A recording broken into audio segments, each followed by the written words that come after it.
बिस्मिल्लाहिर्रहमानिर्रहीम। अस्सलाम वालेकुम। Welcome back to my YouTube channel mathematic for fun. आज है Oxford countdown book 8 third edition chapter number 12 exercise 12 से फ्रॉम क्वेश्चन नंबर 1 स्टार्ट करेंगे।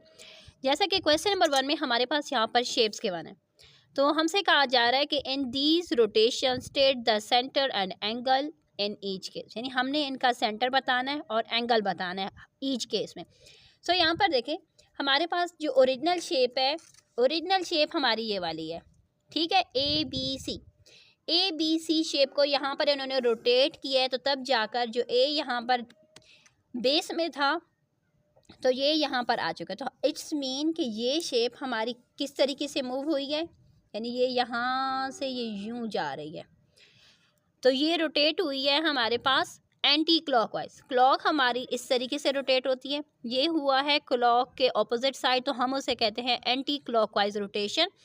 एंड यहाँ पर रोटेट कितना हुआ है, यानी बी हमारे पास यहाँ पर था, अगर हम डी के अकॉर्डिंग देखें तो ये बी हमारे पास 0 पोजीशन पर, 0 डिग्री पर था।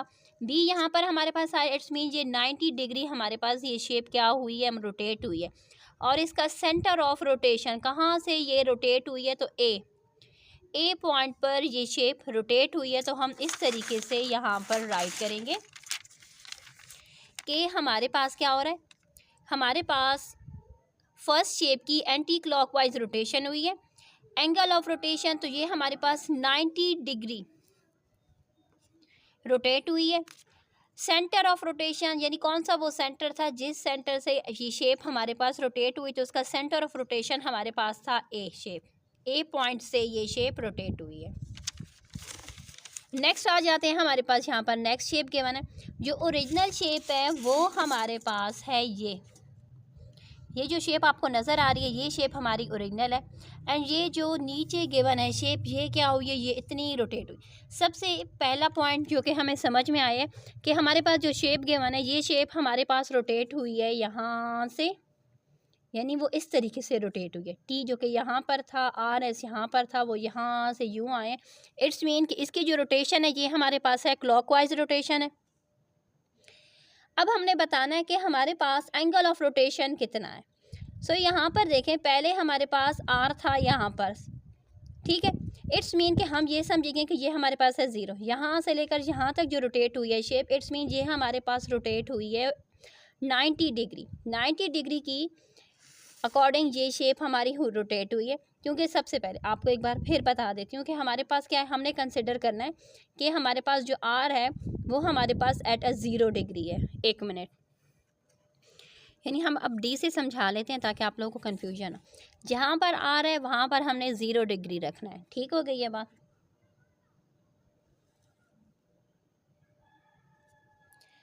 तो यहाँ पर आर 0 पर था एंड यहाँ पर जो आर है वो हमारे पास आ चुका है 90 डिग्री पर। इट्स मीन कि हमारी ये शेप 90 डिग्री रोटेट हुई है। एंड सेंटर ऑफ रोटेशन क्या है, यू, क्योंकि यहाँ पर आर एस टी है, लेकिन यू हमारे पास only one time. It's mean the centre of rotation is U. तो अब हम यहाँ पर लिखेंगे कि हमारे पास क्या था, ये क्लॉकवाइज रोटेशन हुई है। एंगल ऑफ रोटेशन, इन कितने एंगल रोटेट हुई है शेप, तो वो हुई है 90 डिग्री। सेंटर ऑफ रोटेशन यानी वो सेंटर कौन सा था जहाँ से ये शेप रोटेट हुई है, तो वो हमारे पास था यू। अब आ जाते हैं अपनी थर्ड शेप की तरफ। यहाँ पर देखिए, हमारे पास हमारी थर्ड शेप गिवन है, ये है हमारे पास original shape A B C, लेकिन यहाँ पर इसको रोटेट किया गया है। ए जो कि यहाँ पर था ये ऑपोजिट साइड पर गया। इट्स मीन कैसे, तो देखने से ही हमें मालूम हो रहा है कि ये 180 डिग्री एंगल ऑफ रोटेशन यहाँ पर क्या हुआ है, 180 डिग्री। और रोटेट किस तरीके से हुई है कि ए यहाँ पर है और ए यहाँ से उस तरफ गया, तो इट्स मीन कि ये क्लॉकवाइज रोटेट हुई है शेप। डिग्री तो 180 देखने से ही पता लग रहा है, लेकिन फिर भी हम यहाँ पर ये जो हमारा सेंटर था ना बी, यहाँ पर हम डी की ये वाली जगह को हम प्लेस कर देंगे। सो ये देखें, ये हो चुका है 0 एंड जो शेप हमारे पास गई है वो गई है हमारे पास 180 डिग्री, ये शेप हमारी रोटेट हुई है। तो चलिए अब हम यहाँ पर लिख देंगे, ये क्लॉकवाइज रोटेशन थी। एंगल ऑफ रोटेट, कितना एंगल रोटेट हुआ है, तो 180 डिग्री। सेंटर ऑफ रोटेशन यानी इसका सेंटर हमारे पास क्या था, बी। क्वेश्चन नंबर 1 कंप्लीट हो चुका है। क्वेश्चन नंबर 2 स्टार्ट करते हैं। सो ये हमारा क्वेश्चन नंबर 2 है। यहाँ पर देखें तो हमारे पास शेप्स हैं, ठीक है। ग्राफ के ऊपर 2 शेप्स बनी हुई हैं। यहाँ पर गिवन है कि हमने क्लॉकवाइज इसको रोटेट करना है 90 डिग्री के हिसाब से। क्लॉकवाइज मीन कि हमने इस तरफ आना है, इस तरीके से, जिस तरीके से क्लॉक हमारी रोटेट होती है।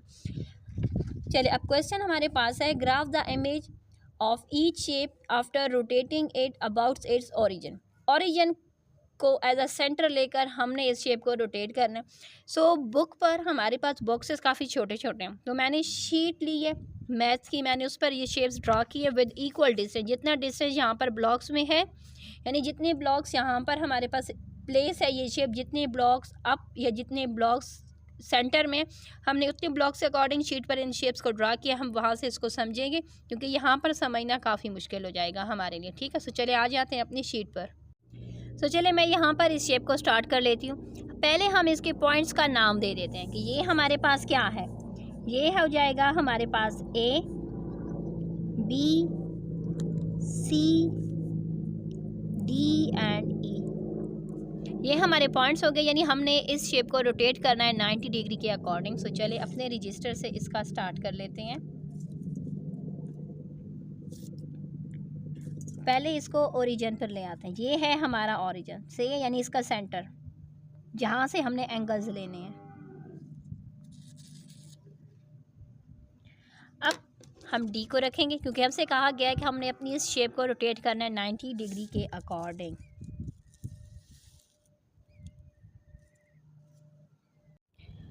तो हमने डी को इस तरीके से प्लेस करना है कि ये जो इसका सेंटर है, हमने लाइन को इस तरीके से लगा लेना है। ये जहाँ से हम एंगल ढूंढते हैं तो हमारा वो सेंटर यहाँ पर, लाइन यहाँ पर हमने रखना है इस तरीके से डी को। सही है। जैसे कि ये शेप कितनी रोटेट होनी चाहिए, 90 डिग्री क्लॉकवाइज। तो हम क्या कर लेते हैं, यहाँ पर रख लेंगे। ये 90 डिग्री आ गए। अब हम इसको लाइन ज्वाइन कर देंगे।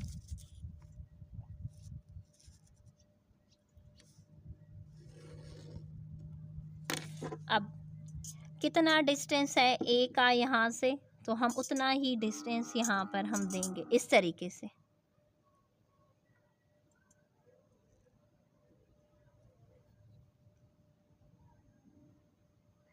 तो अब हम यहाँ पर दे देंगे, ये हो गया हमारा ए डैश।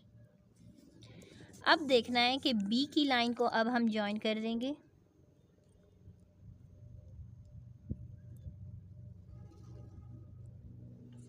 तो अब बी का देखेंगे कि बी से अब हमारे पास क्या बन रहा है।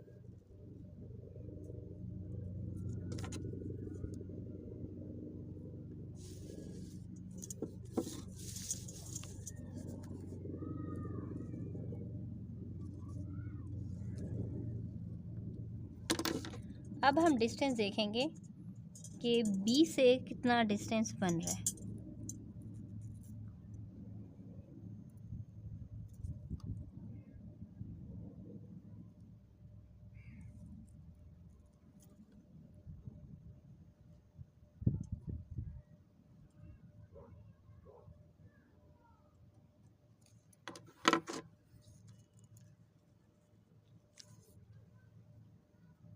अब हम देखेंगे कि ई की लाइन लेकर आएंगे यहाँ तक।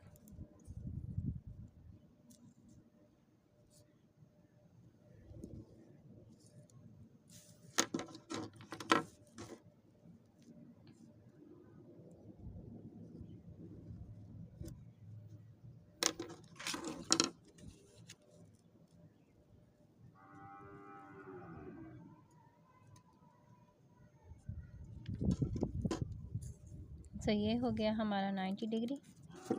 अब इसको लाइन के साथ ज्वाइन कर देंगे।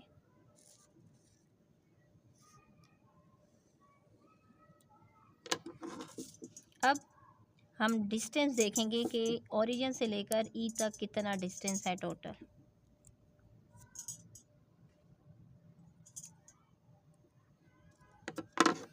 ये हो जाएगा ई। अब सी एंड डी, जैसे कि वो एक ही लाइन पर ही हैं, तो उनके लिए हमारे लिए मेजर करना काफ़ी आसान हो जाएगा।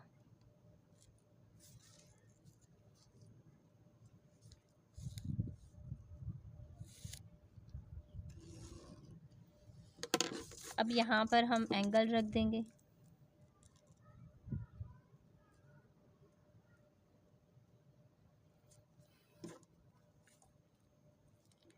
नाइन्टी डिग्री यहाँ पर आया। अब हम इसको लाइन के साथ ज्वाइन कर देंगे।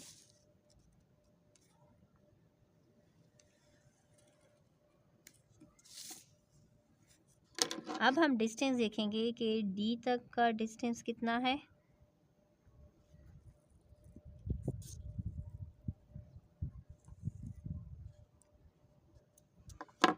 ये है डी का डिस्टेंस एंड सी तक का डिस्टेंस कितना है।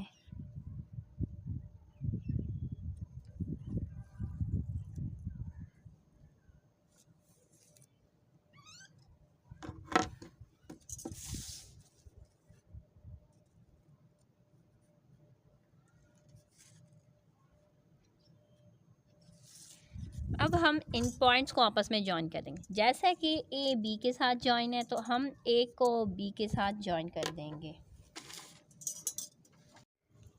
ए को बी के साथ,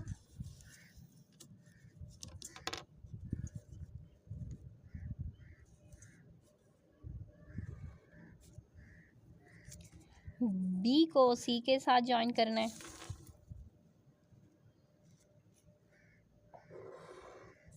सी को डी के साथ, डी को ई के साथ,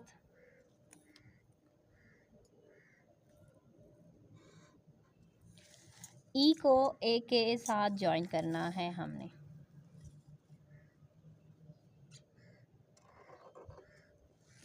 सो ये हो गई हमारी शेप जो कि हमने ड्रॉ की थी। तो चलिए हम इसको शेड कर लेते हैं ताकि आप लोगों को समझ आ सके।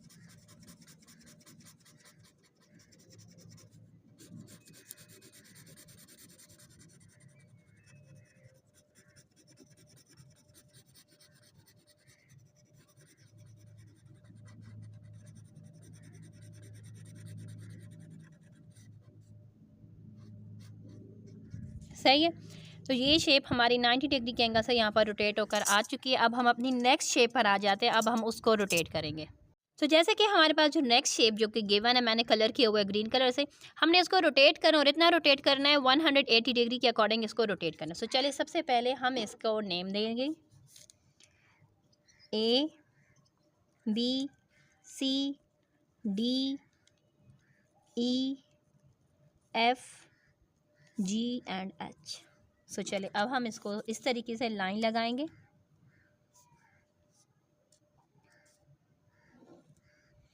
लाइन लग चुकी है। अब हमने इस पर डी को रख लेना है।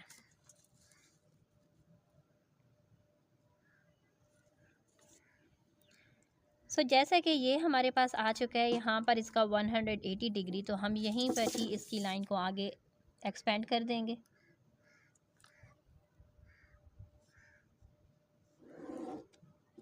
अब डिस्टेंस मेजर कर लेंगे।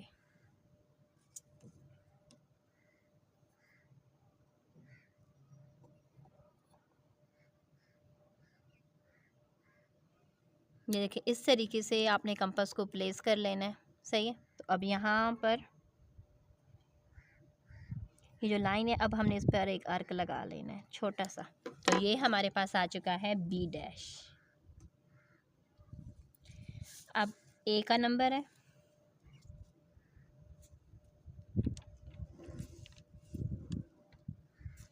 तो जैसे कि ये हमारा 180 डिग्री है तो हम यहाँ पर स्ट्रेट लाइन ही लगा देंगे आगे की तरफ। सही हो गया, क्योंकि 180 डिग्री क्या होता है, हमारा स्ट्रेट एंगल ही होता है। अब हम इसका मेजर कर लेंगे डिस्टेंस। जैसे कि ये हमारा ए आ चुका है, अब हमने यहाँ पर आर्क लगा लेना है। ये आ चुका है ए डैश। अब नंबर आ चुका है हमारे पास सी का। अगर हमारे पास 90 डिग्री होगा तो हमें डी की ज़रूरत होगी एंगल को रोटेट करने के लिए। 180 डिग्री जैसा कि हमारा स्ट्रेट एंगल है, तो इसलिए हमें यहाँ पर अपने डी की प्रोटेक्टर की ज़रूरत है ही नहीं। हम स्केल की मदद से भी स्ट्रेट लाइन लगा सकते हैं। सही होगी ये बात।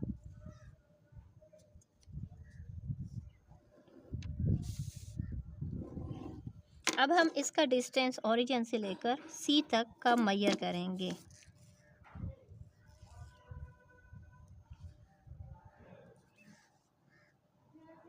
ये देखें ये आ चुका है कंपास की मदद से। अब हम क्या कर लेंगे, अपनी लाइन पर अर्क लगा लेंगे।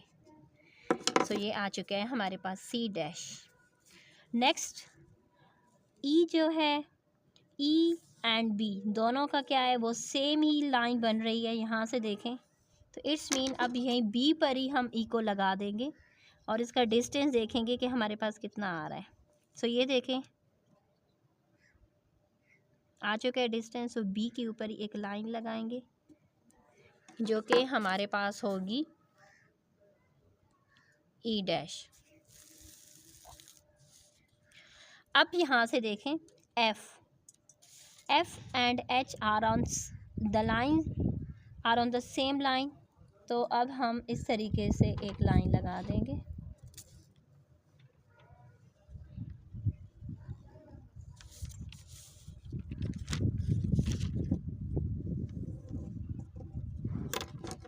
अब हम इनका डिस्टेंस मेजर करेंगे। सबसे पहले हम डिस्टेंस देखेंगे कि एफ तक कितना डिस्टेंस है। तो अब यहाँ पर हम राइट कर देंगे एफ डैश कि ये हमारा जो पॉइंट है ये एफ डैश का है। अब हम देखेंगे कि एच तक हमारा कितना डिस्टेंस बन रहा है। तो हमने इसी लाइन पर दूसरा लिख लेना है एच डैश। सही हो गई ये बात। बच चुका है डी। तो अब हम डी को इस तरीके से ज्वाइन करेंगे।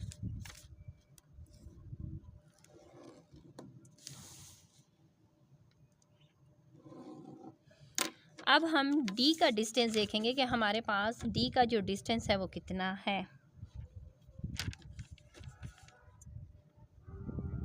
ये देखें डिस्टेंस इतना है तो हम अपनी लाइन पर अर्क लगा लेंगे। ये आ चुका है हमारे पास डी डैश। अब जिस तरीके से लाइन, एक लाइन पर जितने पॉइंट है हमने उस तरीके से अब इनको ज्वाइन कर लेना है। जैसा कि ए एंड बी साथ है तो हम ए एंड बी को साथ में ज्वाइन कर देंगे।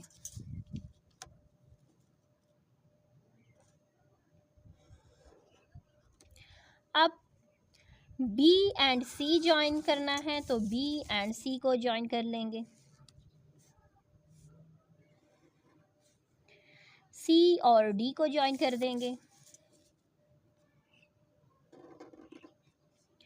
डी के साथ ई को ज्वाइन करेंगे। ई के साथ ये जो एफ डैश की लाइन है इसको ज्वाइन कर देंगे। एफ के साथ आ जाएगा जी, सॉरी जी अभी तक हमने मेजर ही नहीं किया तो पहले अब हम जी को देख लेते हैं क्योंकि जी हमें भूला हुआ था। सो ये देखें, अच्छा ये जी जो है ना वो भी सेम बी वाली ही लाइन पर आया हुआ है। तो अब हम क्या कर लेंगे, बी वाली जो बी एंड ई की लाइन है उसी लाइन में अब हम जी की मेजरमेंट देकर अर्क लगा लेते हैं।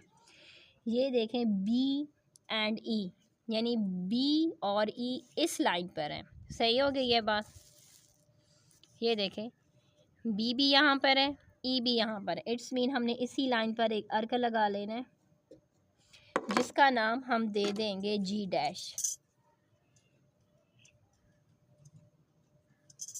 अब हम क्या कर लेंगे, एफ को जी के साथ ज्वाइन कर देंगे, जी को एच के साथ,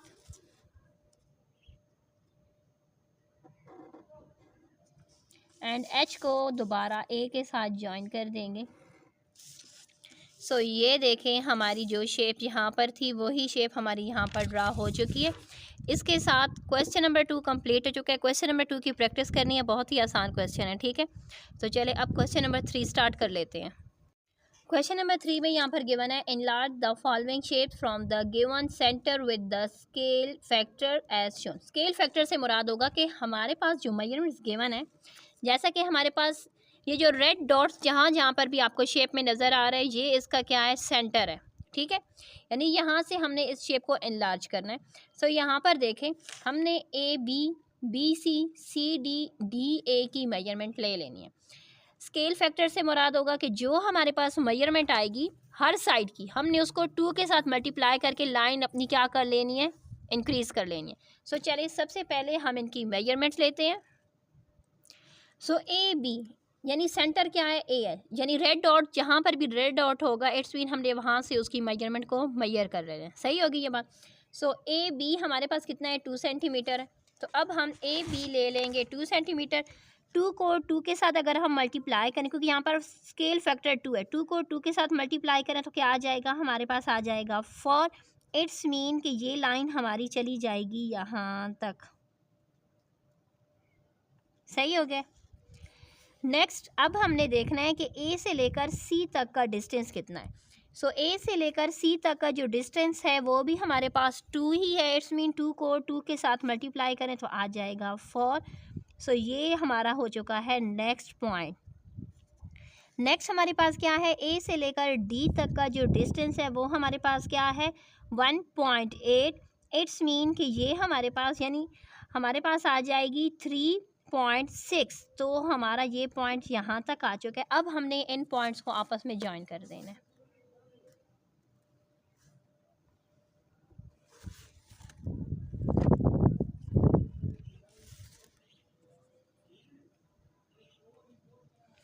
सो ये देखें, ये बन चुकी है हमारी एनलार्ज शेप। आसान चीज़ आसान अल्फाजों में आपको समझाती हूँ कि हमारे पास यहाँ पर स्केल फैक्टर्स गिवन होते हैं। स्केल फैक्टर से मुराद कि गिवन जो मेजरमेंट है जो कि रेड डॉट से है, जो कि इसका सेंटर है, सेंटर को रेड डॉट से इन्होंने मेंशन किया, वहाँ से हमने इनकी मेजरमेंट लेनी है कि हमारे पास कितने सेंटीमीटर है। हमने उतने सेंटीमीटर को जितना स्केल फैक्टर गिवन होगा, यहाँ पर 2 गिवन है, इट्स मीन हमने यहाँ पर इसकी मेजरमेंट को क्या किया, ये 2 सेंटीमीटर थी, 2 + 2 किया तो 4, यानी 2 × 2 किया तो 4 आ चुकी है। इस तरीके से करना है। सही हो गया। मैं आपको रजिस्टर से शो कर देती हूँ ताकि आप लोगों के लिए थोड़ी सी आसानी हो जाए। ये देखें, जैसे ए की ओरिजिनल जो मेजरमेंट थी ए बी की वो 2 थी, स्केल फैक्टर 2 था, 2 को 2 के साथ मल्टीप्लाई किया तब 4 आई है। ए सी की मेजरमेंट 2 थी, 2 को 2 के साथ मल्टीप्लाई किया तो हमारे पास क्या आया, हमारे पास 4 सेंटीमीटर आया। लेकिन ए डी की मेजरमेंट हमारे पास 1.8 सेंटीमीटर थी, हमने इसको 2 के साथ मल्टीप्लाई किया तो ये हमारे पास आया 3.6 सेंटीमीटर। तो हमने इन मेजरमेंट्स के अकॉर्डिंग हमने अपनी लाइन्स को क्या किया, इंक्रीज किया from the centre. Red dot से लेकर आगे तक की जो लाइन होनी चाहिए वो हमारे पास इन मेजरमेंट्स के अकॉर्डिंग आनी चाहिए। सही हो गई ये बात।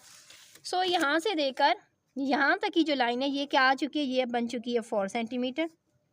फिर यहाँ से लेकर यहाँ तक की जो लाइन है ये भी बन चुकी है, यानी ये बी था तो ये बी डैश, ये सी था ये सी डैश, ये डी था तो डी के आगे हमने लाइन लेकर गए तो ये डी डैश। ये हो चुकी है हमारी शेप।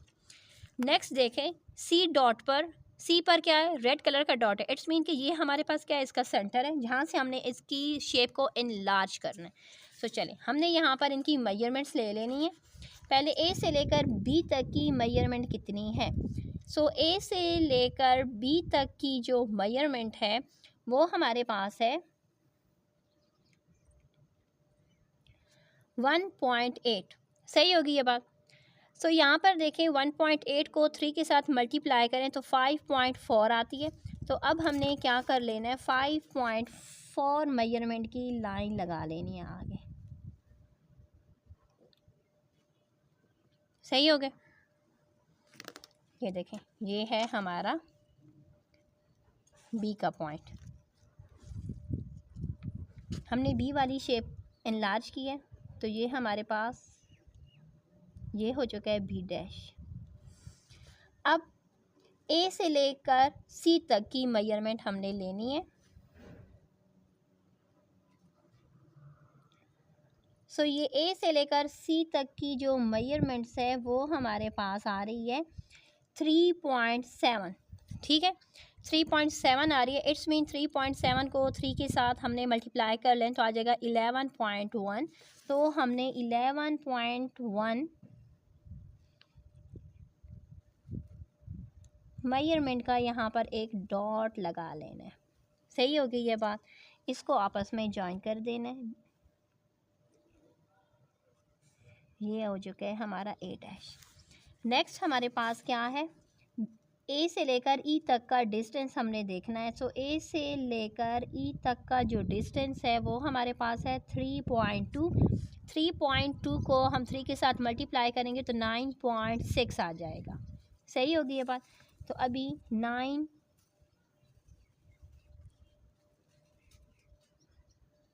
9.6 हमारे पास यहाँ पर आ रहा है, ये हो जाएगा हमारा ई डैश। नेक्स्ट हमारे पास क्या है, ए से लेकर डी तक का डिस्टेंस हमने देखना है। सो ए से लेकर डी तक का जो डिस्टेंस है वो हमारे पास है 1.8। 1.8 को 3 के साथ मल्टीप्लाई करेंगे तो 5.4 आएगा। सो यहाँ पर देखें,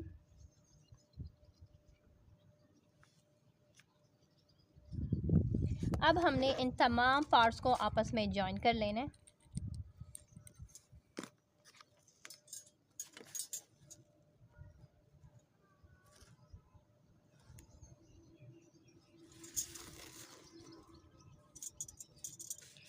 ये हो चुका है डी डैश,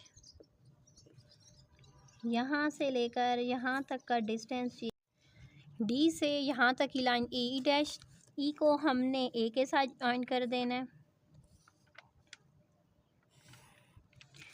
सो ये देखें, ये हमारी एनलार्ज शेप ड्रा हो चुकी है। अब हम नेक्स्ट 3 पार्ट पर आ जाते हैं। C E, C B, C A and C D की इस तरीके से उनकी ओरिजिनल मेजरमेंट, फिर उनको 3 के साथ मल्टीप्लाई कर लेना है एंड देन जो मेजरमेंट आई है उतनी मेजरमेंट की हम लोगों ने लाइंस लगा दी थी। सही हो गई है बात। तो चलें अब हम थर्ड पार्ट पर आ जाते हैं। जैसे कि हमारा जो थर्ड पार्ट है उसकी जो ओरिजिनल मेजरमेंट है वो है हमारे पास 1.4, बी की मेजरमेंट 2.7, सी की मेजरमेंट 4.6, डी की मेजरमेंट 1.3 एंड ई की मेजरमेंट 2.7 है। जैसा कि स्केल फैक्टर 1.5 था, इसलिए हमने इन तमाम मेजरमेंट्स को 1.5 के साथ मल्टीप्लाई किए। मल्टीप्लाई करने के बाद हमारे पास ए की मेजरमेंट अब आ चुकी है 2.1, बी की मेजरमेंट 4.05 है, तो हम इसको लेंगे 4 सेंटीमीटर ही लेंगे। ठीक होगी बात। नेक्स्ट सी की मेजरमेंट 6.9 है, डी की मेजरमेंट 1.95 है, तो हम 1.9 तक ही इसकी मेजरमेंट लेंगे। एंड नेक्स्ट ई पार्ट की मेजरमेंट हमारे पास 4.05 है, तो हम इसको 4 तक ही लेंगे। सही हो गया बात। चले हम आ जाते हैं अपने नीट बुक पर। सो यहाँ पर देखें, जैसा कि हमारे पास क्या है, रेड डॉट यहाँ पर है, तो हमने यहाँ से ही लाइन लेके जानी है। जैसे कि हमारे पास ए की मेजरमेंट थी, ए की मेजरमेंट 1.4 है। सो 1.4 को जब 1.5 के साथ मल्टीप्लाई करेंगे तो आ जाएगा 2.1। तो यहाँ पर देखें हमारे पास आ जाएगी मेजरमेंट, सॉरी एक मिनट, हम इसको ज़रा नीट कर लेते हैं।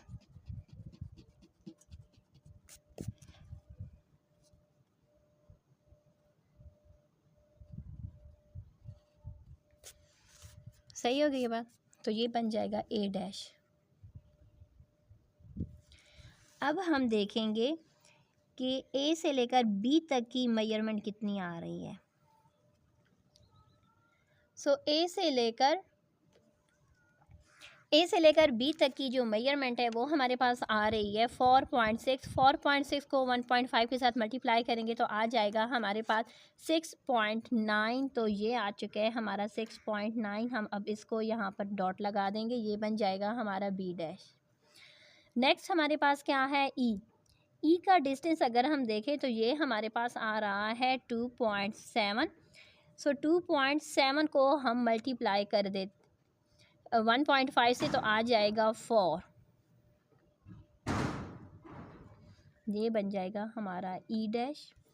नेक्स्ट अब हम देखेंगे सी का डिस्टेंस। सो सी तक का जो डिस्टेंस है वो हमारे पास वो भी आ रहा है 4.6। सो 4.6 को हम जब मल्टीप्लाई कर देंगे 1.5 के साथ तो ये भी हमारे पास आ जाएगा 6.9।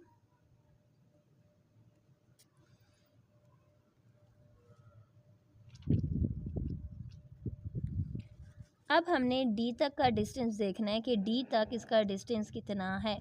सो डी तक इसका डिस्टेंस हमारे पास है 1.3। 1.3 को 1.5 के साथ मल्टीप्लाई करेंगे तो 1.9 हम इसकी मेजरमेंट लेंगे। यह हो गया डी डैश। अब हम इन तमाम पॉइंट्स को आपस में ज्वाइन कर देंगे।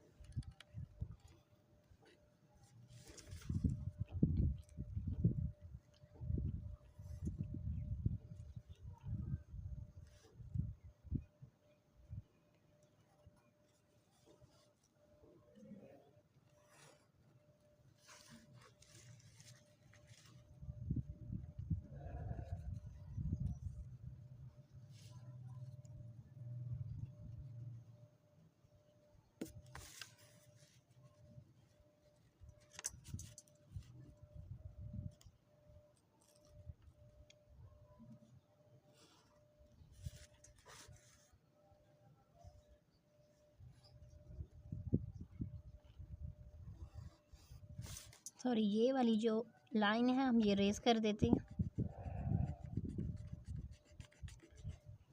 सो ये देखें, जैसे ए था तो ये ए डैश, डी था तो ये डी डैश, ई इस तरीके से था तो ये ई डैश, ये बी डैश और ये सी डैश, इस तरीके से हमारी ये शेप एनलार्ज हो चुकी है। नेक्स्ट हमारे पास स्केल फैक्टर गिवन है 0.5। सो चले, एक मिस्टेक जो हमसे यहाँ पर हुई थी कि बी की मेजरमेंट हमारे पास थी, जितनी बी की मेजरमेंट थी उतनी सी की मेजरमेंट थी, तो बी की मेजरमेंट मैंने यहाँ पर गलत लिखी हुई, तो यहाँ पर हम कर लेते हैं 4.6। ठीक है, यानी बी एंड सी की जो मेजरमेंट थी वो हमारे पास सेम थी, तो इट्स मीन कि ये दोनों हमारे पास क्या आ जाएगा, 6.9 सेंटीमीटर। सही हो गई ये बात। बाकी अब हम नेक्स्ट पर आ जाते हैं। नेक्स्ट यहाँ पर देखें हमारे पास क्या है, ए बी सी डी, इनकी तमाम की जो मेजरमेंट है अपने सेंटर से वो 2.5 है, स्केल फैक्टर 0.5 है, हमने मल्टीप्लाई किया तो हमारे पास आया 1.25, इट्स मीन 1.2 सेंटीमीटर हमने यहाँ पर इनको ले लेना है। सो चले हम आ जाते हैं, 25 है तो इट्स मीन हमारे पास स्केल में 1.25 तक इतना बारीक मेजरमेंट नहीं गिवन होती, तो हम यहाँ पर इनके 5 को हटाकर सिर्फ और सिर्फ 1.2 मेजरमेंट लेंगे स्केल पर।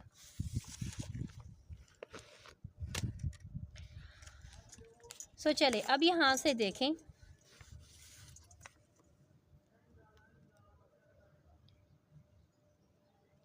ये क्या आई है, यहाँ से लेकर यहाँ तक हमारे पास 2.5,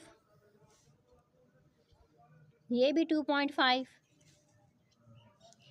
ये भी हमारे पास 2.5 एंड ये भी हमारे पास आई है 2.5। देखिए ये है 5। ठीक हो गया, हमने क्या करना है इसका, यानी हमारे पास जो शेप है हमने इसका हाफ कर लेना है। सो चलें अब हम आ जाते हैं 1.2। सही होगी ये बात, तो 1.2 यहाँ पर ले लेंगे।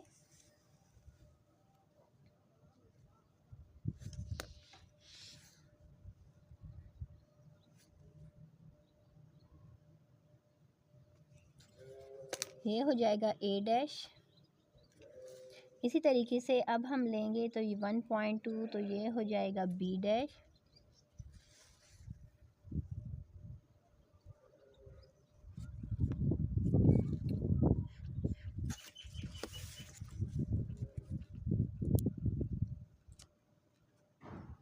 ये हो जाएगा सी डैश। अब डी तक लेकर जाएंगे लाइन, चले इस तरीके से कर लेते हैं। यहाँ पर भी हमने लेना है 1.2,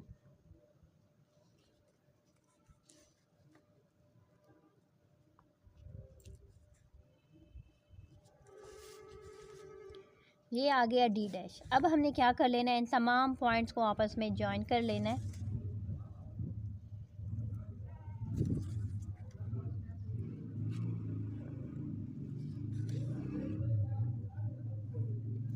सो इस तरीके से हमारे स्केल फैक्टर के पास हमारी ये शेप्स बन चुकी हैं। क्वेश्चन नंबर 3 कंप्लीट हो चुका है। क्वेश्चन नंबर 4 स्टार्ट करते हैं। क्वेश्चन नंबर 4 हमारे पास है, the 3 triangle are enlargement of each other from a centre A. यानी हमारे पास यहाँ पर ये 3 ट्राइंगल्स हैं, A B C, A B dash C dash, A B double dash C double dash. हमारे पास क्या है, सेम इनका जो एंगल है ना, एंगल ऑफ यानी एनलार्जमेंट जो है उनकी वो सेम ही पॉइंट है जो कि हमारे पास है ए। यानी यहाँ पर हमारे पास लिखा हुआ है कि ए से बी तक, ए से बी तक जितना डिस्टेंस है वो बी से बी डैश तक है, बी डैश से लेकर बी डबल डैश तक, यानी इन तमाम ट्राइंगल के दरमियान जो डिस्टेंस है वो क्या है, तमाम का सेम है। सो अब हम यहाँ पर मेजर कर लेते हैं कि ए से लेकर बी तक कितना है, फिर बी से बी डैश तक कितना है। सबसे पहले आप लोगों ने डिस्टेंस को मेजर कर लेना है। सो ए से बी तक का जो डिस्टेंस है हम वो यहाँ पर लिख लेते हैं। ए से बी तक का डिस्टेंस हमारे पास है 0.8। ये चले हम यहाँ पर लिख लेते हैं। अब ए से बी डैश तक का जो डिस्टेंस है वो हमारे पास है 1.6।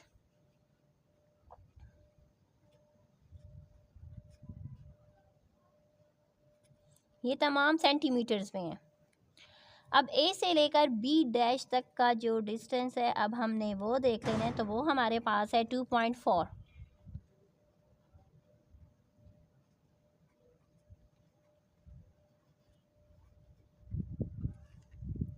सही होगी ये बात। अब हम आ जाते हैं कि write down the scale factor of each case, यानी हमने इन तमाम केसेस में इनका स्केल फैक्टर को फाइंड करना है। सो ये देखें हमारे पास क्या है, ए बी सी। अब यहाँ पर क्या आ चुके हैं, A B dash C dash, यानी हमने इनका फाइंड करना है कि अगर ये शेप जो कि इतनी थी, आई थिंक स्केल में रख लेते हैं, जो शेप हमारे पास ए बी सी थी वो अब हमारे पास A B dash C dash इतनी इनलार्ज हुई है, तो उसमें उसका स्केल फैक्टर कितने फैक्टर से वो इनलार्ज हुई है। सो चलिए हम आ जाते हैं अपने यहाँ पर एक पेज पर, हम इस तरीके से इनको सॉल्व करेंगे। हम लिख देंगे A B divided by A dash and B dash, sorry यहाँ पर, अच्छा हमने यहाँ पर चलना है, यहाँ पर हमारे पास जो वैल्यूज़ गिवन होनी चाहिए, यहाँ पर हमारे पास है ए बी डैश, तो यहाँ पर हम ए बी डैश है, जहाँ पर ए बी है तो यहाँ पर ए बी के साथ हम इसको डिवाइड कर देंगे। ए से लेकर बी डैश तक का जो डिस्टेंस है वो हमने मेजर किया है 1.6 एंड ए बी का डिस्टेंस हमने मेजर किया था 0.8। जब हम इनको डिवाइड करेंगे तो आंसर हमारे पास क्या आ जाएगा 2। इट्स मीन कि स्केल फैक्टर हमारे पास क्या आ चुका है, स्केल फैक्टर आ चुका है 2। नेक्स्ट हमारे पास क्या है, ए बी, यानी हमने A B double dash C double dash का डिस्टेंस ए बी सी जो कि हमारे पास यानी इस शेप से इस शेप तक का डिस्टेंस कंप्लीट कितना यहाँ पर क्या हुआ है, स्केल क्या हुआ है, स्केल फैक्टर कितना है, तो वो तो हमें देखने से ही पता लग रहा है कि यहाँ पर जो है वो स्केल फैक्टर कितना आ रहा है। सो चलिए हम फिर भी इसको मेजर कर लेते हैं। तो यहाँ पर है A B double dash divided by A B, A से लेकर बी डबल डैश तक का जो डिस्टेंस है वो 2.4 है, ए बी का डिस्टेंस 0.8 है। जब हम इनको डिवाइड करेंगे तो हमारे पास आ जाएगा 3 स्केल फैक्टर। ठीक है, ये तो पता ही लग रहा है कि जब ये यहाँ से लेकर यहाँ तक गया तो 1 2 3 इसका स्केल फैक्टर 3 है। नेक्स्ट हमारे पास है A B dash C dash, यानी ये जो शेप हमारे पास इतनी थी अब ये हमारे पास रह चुकी है इतनी ए बी सी, तो ये कितना इसमें स्केल फैक्टर है। सो यहाँ पर देखें, यहाँ पर क्या है, A B dash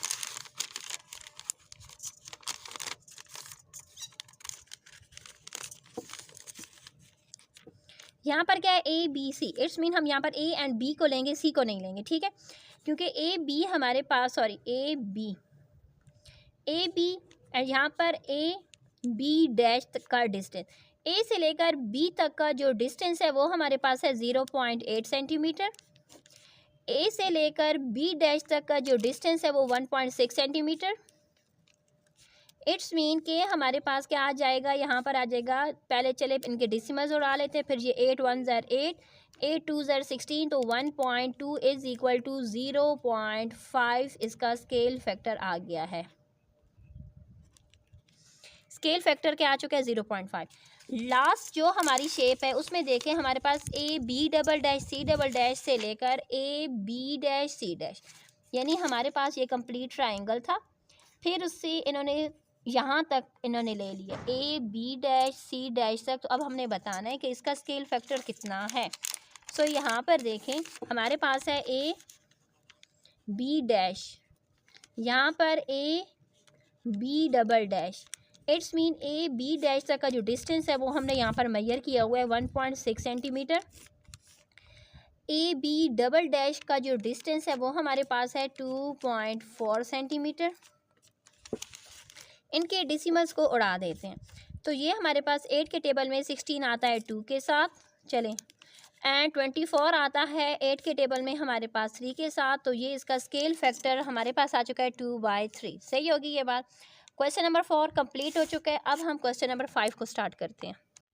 question number 5 हमारे पास है, find the centre of enlargement of the following. यानी हमारे पास ये छोटी शेप है, ये यहाँ पर शेप बड़ी हुई है, तो कहते हैं कि इसका सेंटर कहाँ पर था, यानी किस सेंटर से लेकर यहाँ तक इस शेप को इन्होंने एनलार्ज किया।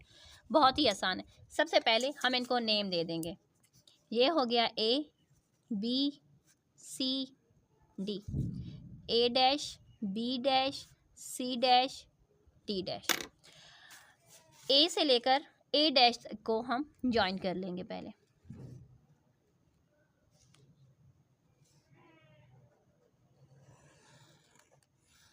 हमने इस तरीके से लाइन थोड़ी सी एक्सपेंड करनी है अपनी। सही हो गई है बात। अब B से लेकर B डैश तक की लाइन हमने ज्वाइन कर लेनी है।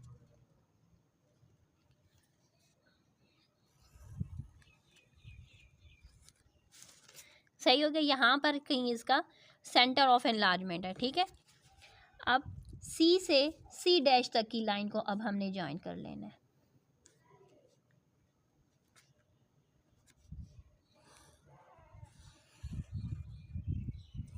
अब D से D डैश की लाइन को अब हमने ज्वाइन कर लेना है। सो सेंटर हमारे पास, सेंटर ऑफ एनलार्जमेंट हमारे पास ये आ चुका है। ये था हमारा सॉल्यूशन जो कि हमने इसको सॉल्व कर लिया। अब आ जाते हैं अपने नेक्स्ट एंड लास्ट क्वेश्चन की तरफ कि हमारे पास है ऑन अ ग्रिड, यानी यहाँ पर हमारे पास एक शेप गिवन है जिसका कहा गया है कि स्केल फैक्टर 2। स्केल फैक्टर क्या है, हमारे पास 2 गिवन है, और यहाँ पर इसका सेंटर क्या है जहाँ से ये शेप एनलार्ज हुई है वो हमारे पास है C। सो सबसे पहले हम अपनी शेप को नेम देंगे। हम कह देंगे ये हो गया X Y एंड Z। सो यहाँ से देखिए C से लेकर X तक का जो डिस्टेंस है वो क्या है 2। स्केल फैक्टर हमारे पास क्या है 4। इट्स मीन यहाँ से लेकर 4 यहाँ तक है, तो हमने यहाँ तक इसको, ये देखिए ये हमारे पास है इस तरीके से।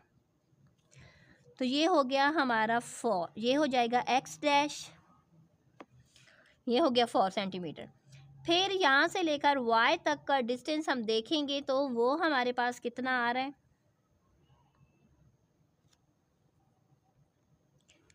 वो हमारे पास आ रहा है 3.7। सो 3.7 को जब हम 2 के साथ मल्टीप्लाई करेंगे तो आ जाएगा 7.4। ये हो जाएगा Y डैश का डिस्टेंस। अब C से लेकर Z तक का डिस्टेंस हमने देखना है कि वो कितना है। सो C से लेकर Z तक का जो डिस्टेंस है वो हमारे पास एक्यूरेट 5 आया है। 5 को 2 के साथ मल्टीप्लाई करेंगे तो आ जाएगा 10। ये हो जाएगा Z डैश। अब हमने इन तमाम पॉइंट्स को आपस में ज्वाइन कर लेना है।